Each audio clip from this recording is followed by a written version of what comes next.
Assalamualaikum warahmatullahi wabarakatuh. Di sini adalah presentasi teknik normalisasi data dan DDL untuk dashboard pada sebuah bangunan. Perkenalkan anggota kelompok kami. Yang pertama yaitu ada Zakwan Akbar Perdana Wijaya, yang kedua ada Sadewa Abizal Gifari, dan yang ketiga ada Novaldi Fabian Arci, dan yang keempat saya sendiri Rizky Naufal Fadrohman. Di sini saya akan menjelaskan latar belakang. Normalisasi data dalam sistem informasi manajemen fasilitas bertujuan untuk meningkatkan efisiensi penyimpanan, memastikan integrasi dan konsistensi data, serta meningkatkan performa query dengan mengurangi edukansi dan penganalisis anomali data. Normalisasi memungkinkan pengelolaan data yang lebih efisien dan efektif. Proses ini dimulai dengan memastikan tabel berada dalam bentuk normal. Pertama, 1NF, di mana setiap kolom berisi nilai automatik dan setiap baris unik. Selanjutnya tabel dipecah berdasarkan entitas dalam bentuk normal. Kedua, 2NF, untuk menghilangkan ketergantungan parsial dan akhirnya mencapai bentuk normal. Ketiga, 3NF, untuk menghapus transisi. Bab 1. Teknik normalisasi 1NF. Aturan pada teknik normalisasi yang pertama yaitu atomicity. Setiap kolom hanya berisi nilai-nilai atomik, tidak dapat dibagi lagi, yang berarti tidak ada grup berulang atau array. Yang kedua, keunikan. Setiap baris adalah unik. Harus ada pengidentifikasian unik, seringkali berupa kunci utama.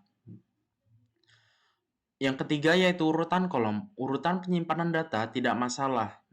Yang keempat, nilai kolom. Untuk semua nilai dalam sebuah kolom harus memiliki tipe data yang sama. Hasil dari normalisasi 1NF yang seperti yang kita lihat dalam tabel ini. Penjelasannya adalah, satu, semua data diletakkan dalam satu tabel besar seperti yang ada di gambar ini. Yang kedua yaitu setiap kolom memiliki nilai automik. Yang ketiga, tidak ada kolom yang berisi daftar atau himpunan nilai. Penjelasan selanjutnya akan dijelaskan oleh rekan saya. Sekian dari saya, terima kasih. Baik, di sini saya akan menjelaskan di bab 2 yaitu teknik normalisasi 2NF atau second normalization form. Baik, untuk membuat sebuah data menjadi bentuk second normalization form, jadi kita harus memperhatikan aturan yang ada. Jadi di sini bisa dilihat aturan pada teknik normalisasi second normal form, yaitu yang pertama harus memenuhi semua aturan dari 1NF atau first normal form. Yang kedua, setiap kolom non primer harus bergantung secara fungsional penuh pada kunci primer. Tidak ada ketergantungan parsial.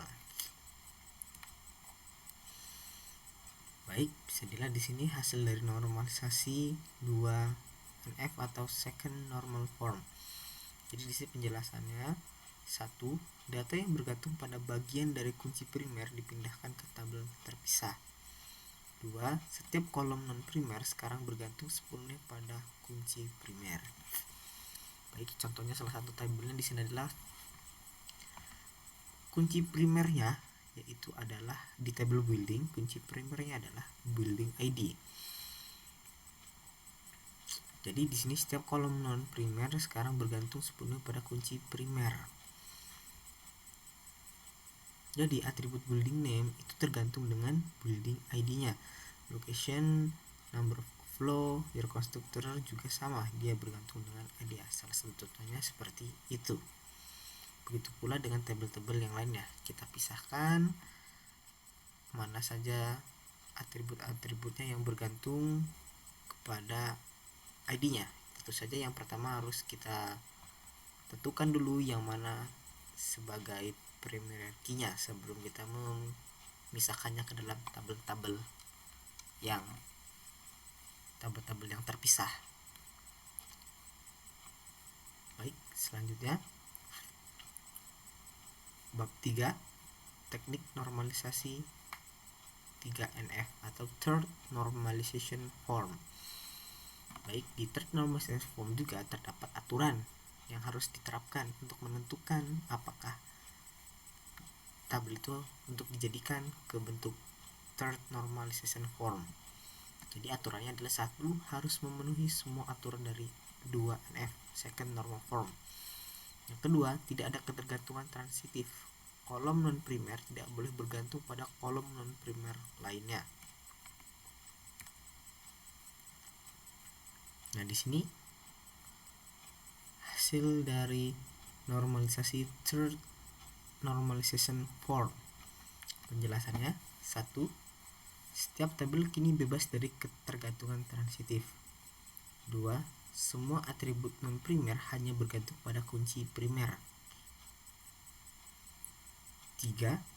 Tabel completion sekarang memiliki completion ID sebagai kunci primer untuk memastikan setiap entry memiliki identitas unik dan tidak terjadi konflik dengan schedule ID. Nah, di tabel completion ini ditambahkan completion ID karena dia yang tadinya ada di schedule ID, karena dia ternyata ada entry yang tidak tergantung, tidak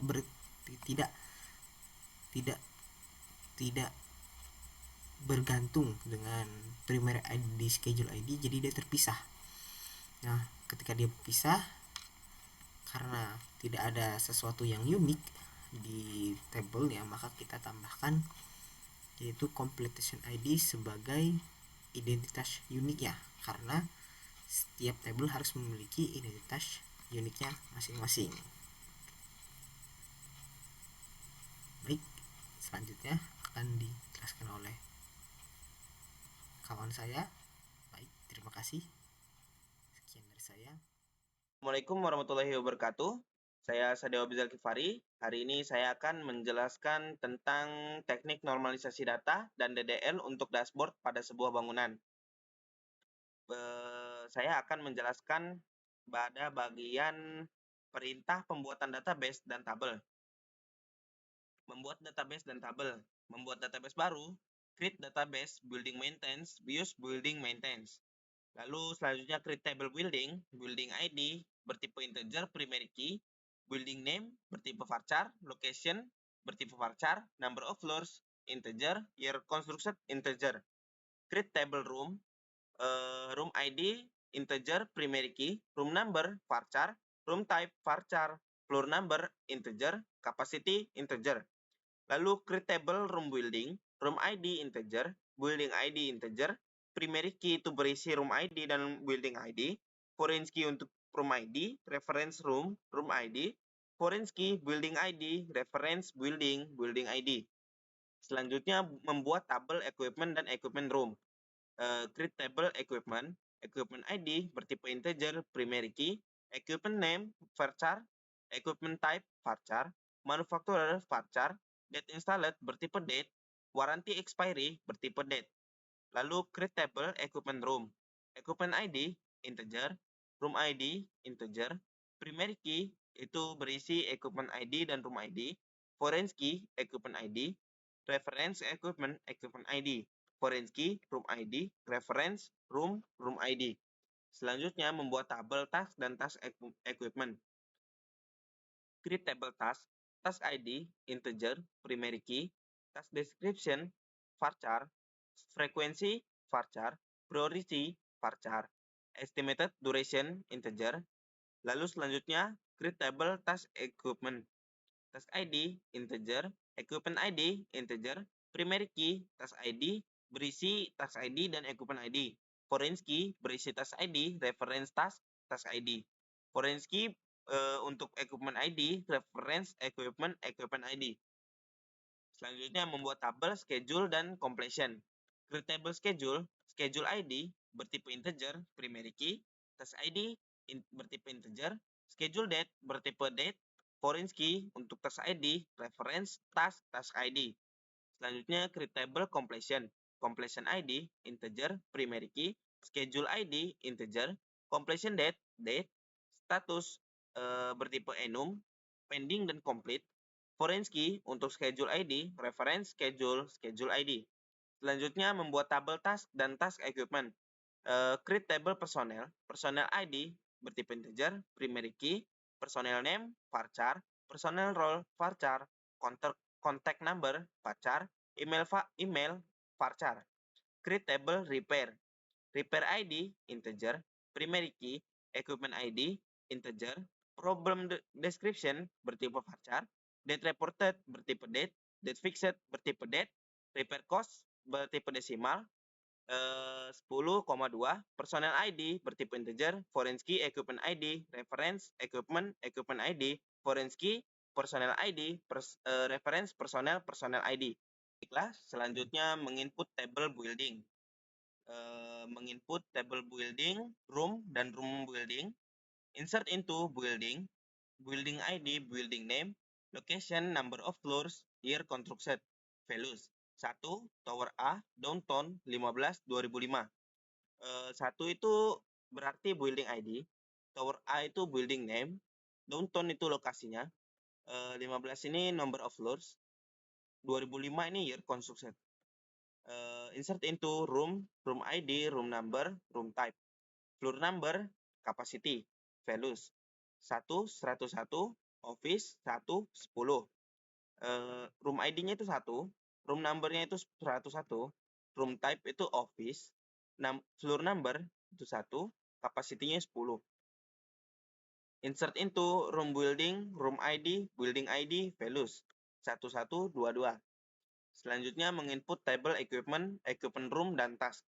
Insert into equipment, equipment ID, equipment name, equipment type, manufacturer, date installed, warranty expiry, values. 1. Air conditioner, heavy AC, LG, 2020 0115, 2025 0115. Equipment ID-nya itu 1. Equipment name bernama air conditioner, equipment type heavy AC, manufacturer LG, 2020 0115 itu date installed, 2025 0115 itu warranty expiry. Selanjutnya insert into equipment room, equipment ID, room ID, values 112132. Insert into task, task ID, task description, frequency, priority, estimated duration, values 1. Clean filters, monthly, high 120. 1 itu task ID, clean filters itu task description, monthly itu frequency, high itu priority, estimated duration itu 120.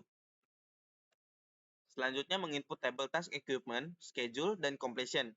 Insert into task equipment, task ID, equipment ID, values 112233. Insert into schedule, schedule ID, task ID, schedule date, values 11/2024/06/01. 1 itu schedule ID, satunya juga task ID, 2024/06/01 itu schedule date. Lalu selanjutnya insert menginput table personnel dan repair. Insert into personnel, personnel ID, personnel name, personnel role, contact number, email. 1. John Doe, maintenance tag 12345678990. John Doe @example.com. 1 itu personnel ID, John Doe ini personnel name, maintenance tag itu personnel role, contact number itu 12345678990. johndoe@example.com itu emailnya. Selanjutnya insert into repair, repair ID, equipment ID, problem description, date reported, date fixed, repair cost, personnel ID. Values 1 compressor failure 2024-05-15, 2024-05-16, 200.00, 1. 1 itu repair ID, 1 juga untuk equipment ID, compressor failure itu untuk problem description, 2024-05-15 itu adalah date reported, 2024-05-16 itu date fixed, 200 ini repair cost, yang terakhir 1 itu personal ID. Sekian penjelasan dari saya. Selanjutnya penjelasan akan dijelaskan oleh Zakwan Akbar Perdana. Baik, Assalamualaikum warahmatullahi wabarakatuh. Hari ini saya akan menjelaskan RDBMS relasinya, lalu juga query-query yang ditambahkan untuk dashboard seperti itu. Baik, saya akan menjelaskan beberapa.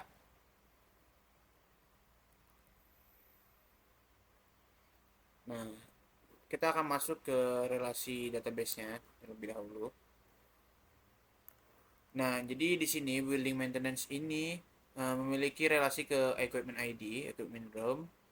Lalu equipment juga memiliki relasi ke test equipment. Lalu juga building maintenance juga memiliki foreign key atau relasi juga kepada repair. Lalu personel ini memiliki relasi juga terhadap repair di bagian sini personel ID. Lalu kita masuk juga ke equipment room. Nah, di sini di equipment room ini memasukkan juga building maintenance, merelasikan ke building maintenance. Lalu building maintenance ini merelasikan ke room building seperti itu. Nah, setelah itu test equipment memiliki relasi juga ke building maintenance, task ini ya, ke task. Lalu task juga memiliki relasi ke schedule.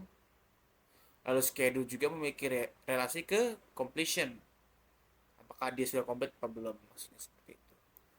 Lalu room memiliki relasi kepada room building. Begitu juga room building memiliki relasi ke building seperti itu.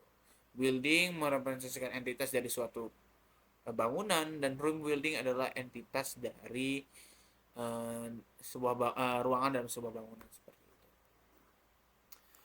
Nah, langsung kita akan masuk ke beberapa perintah query yang dapat dimasukkan ke dalam dashboard seperti itu.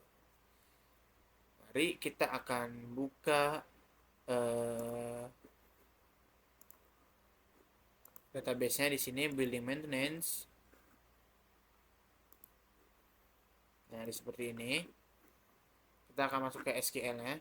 Saya sudah membuat beberapa query SQL yang bisa kita gunakan dalam perintah SQL.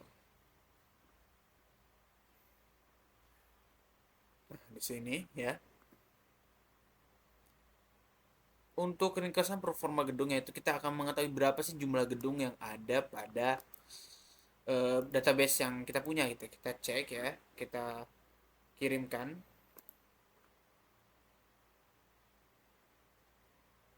Nah, maka akan terlihat di sini total building ada 2. Jadi terdapat 2 bangunan ya yang ada pada suatu kota tersebut atau suatu dashboard yang sedang kita lakukan gitu. Yang sedang kita pantau seperti itu. Lalu ada jumlah ruangan, lalu totalnya dan rata-rata usia dari gedung. Nah, kita akan coba cek. Kita masukkan lagi di sini. Lalu kita kirim. Nah, dia akan melakukan output building ID, ID dari buildingnya, building name, room, dan sebagainya. Lalu kita akan masuk ke status peralatan. Nah, jadi ini adalah jumlah peralatan dari setiap gedung dan ruangan. Kita akan copy aja. Kita tampilkan lagi kotak query-nya. Kita tambahkan lagi. Nah, maka dia akan langsung memberitahu ada berapa peralatan dan juga di manakah gedung tersebut. Gedung 1, gedung 2, seperti itu. Lalu kita masuk lagi peralatan yang berfungsi dan tidak berfungsi. Nah, kita akan cek lagi contoh query yang ada di sini. Kita kirim lagi. Nah, jadi equipment yang berfungsi ada 2 dan equipment yang tidak berfungsi ada 1, seperti data yang diberikan. Seperti itu. Lalu kita masukkan lagi peralatan yang akan kadaluarsa garansinya. Kita akan cari.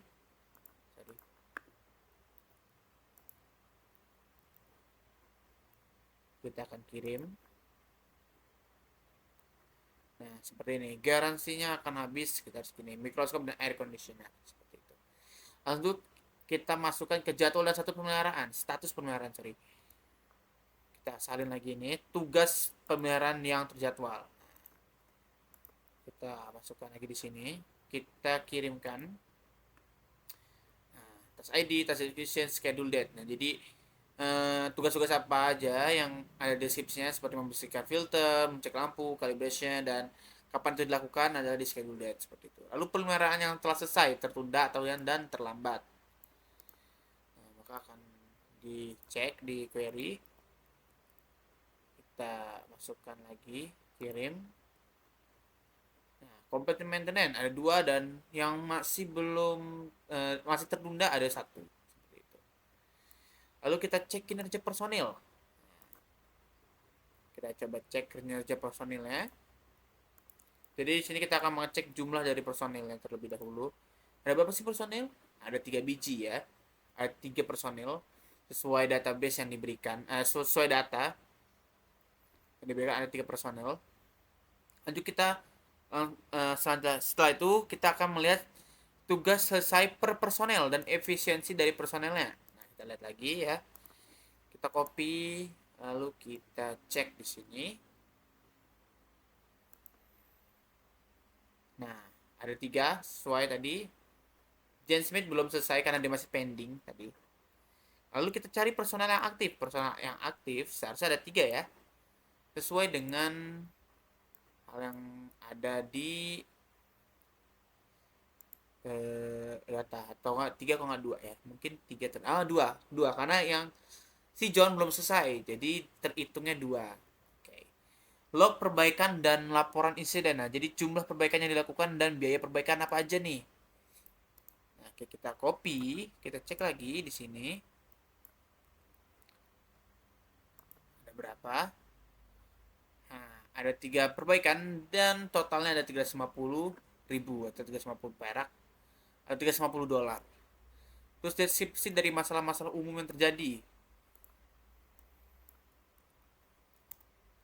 Cek lagi di sini, kita kirim.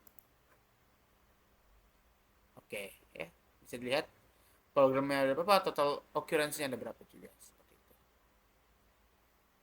Nanti kita masuk ke status penyelesaiannya, apa saja yang sudah selesai pada database ini atau pada dashboard ini.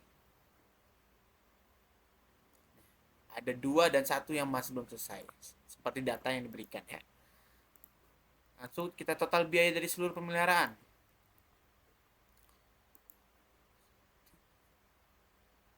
Ada 350 sesuai seperti yang tadi, yang sebelumnya tadi. Lalu perbaikan biaya pemeliharaan. Hampir sama sih dengan yang sebelumnya, cuman ini akan menampilkan yaitu dia akan menampilkan setiap bulan total IPK-nya seperti ini. Dia membuatkan perbandingan ya. Lalu biaya per kategori. Kita akan cek lagi.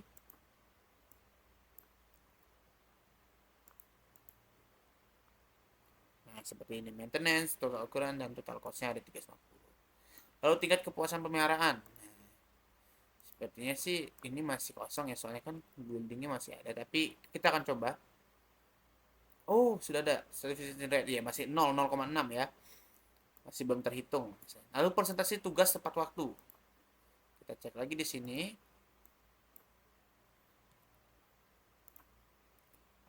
Kita kirim. Nah, sepertinya ada yang salah ya dari itu. Saya akan coba. Baik, ada sedikit kesalahan dan sudah saya perbaiki.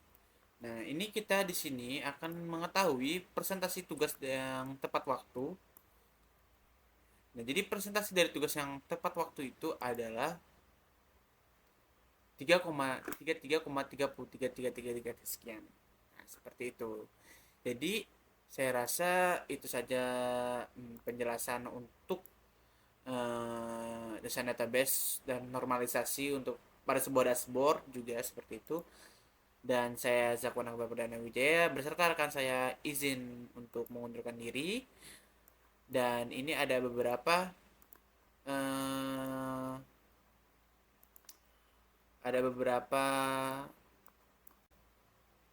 Dan di sini ada beberapa daftar pusaka atau hal-hal yang kita dapatkan, seperti kita mendapatkan dari Waitress School dan juga dari sini, dan juga mendapatkan sedikit bantuan dari ChatGPT. Lalu sebelumnya saya terima kasih untuk teman-teman saya, dan juga saya mohon maaf ketika ada salah-salah kata. Begitu juga dengan rekan-rekan saya. Wassalamualaikum warahmatullahi wabarakatuh.